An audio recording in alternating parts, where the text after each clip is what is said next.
नाज़रीन अस्सलाम वालेकुम रहमतुल्लाहि व बरकातुहू।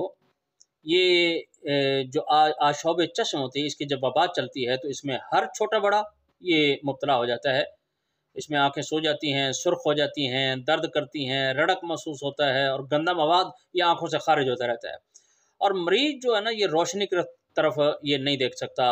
आँख के पर्दे में सोजिश हो जाती है।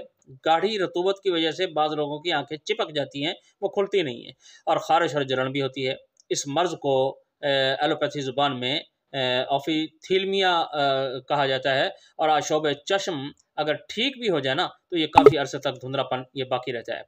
अच्छा, आँखों में खुश्की सी महसूस होती रहती है और इस मर्ज़ के लिए हुक्मा हज़रात ने बहुत बेहतरीन इलाज और नुस्ख़ाजात पेश किए हैं। लेकिन मैं एक ऐसा घरेलू इलाज आपको बताना चाहता हूँ कि जो हमारी वालिदा मोहतरमा रहिमहुल्लाह ताला इससे हमारा इलाज किया करती थी और हम एक ही दिन में ठीक हो जाया करते थे। और नुस्ख़ा समाअत फरमा लें कि ये फटकड़ी जो सुर्ख होती है ना, सुर्ख फटकड़ी, ये आपने लेनी है। तकरीबन 1-2 तला काफ़ी होती है।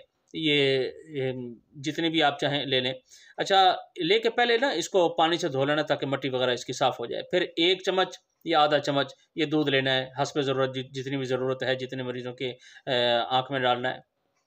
तो अब ये फटकड़ी जो है ना, उस दूध के अंदर पकड़ कर यूँ हाथ से हिलाते रहना है, हिलाते रहना है। 1 मिनट, आधा मिनट, 1.5 मिनट जितना भी हिलाएँ, ताकि ये फटकड़ी जो है ना घुल के कुछ ना कुछ दूध के अंदर शामिल हो जाए। तो बस ये जब ये हिलाएँगे आधा मिनट, 1 मिनट, 1.5 मिनट, उसके बाद इसे आपने निकाल के धो के रख देना है ताकि दोबारा ये काम में लाई जा सके।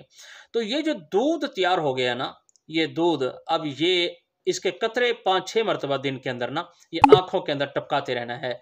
और या फिर ये जो सिलाई होती है आँख में सुरमा लगाने वाली जो सिलाई होती है, इस सिलाई को इस दूध के अंदर भिगो के आँख के अंदर लगाते रहें। तो इंशाअल्लाह ताला एक ही दिन में ये आँखें ठीक हो जाती हैं।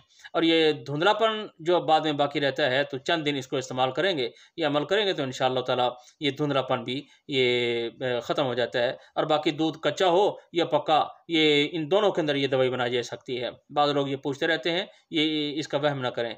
बस दुआ है कि अल्लाह ताला मुझे, आपको और तमाम दुनिया के इंसानों को शिफ़ाए कामिला आजिला मुस्तक़िला मुस्तमिरा अता फ़रमाए। अस्सलामु अलैकुम व रहमतुल्लाहि व बरकातुहू।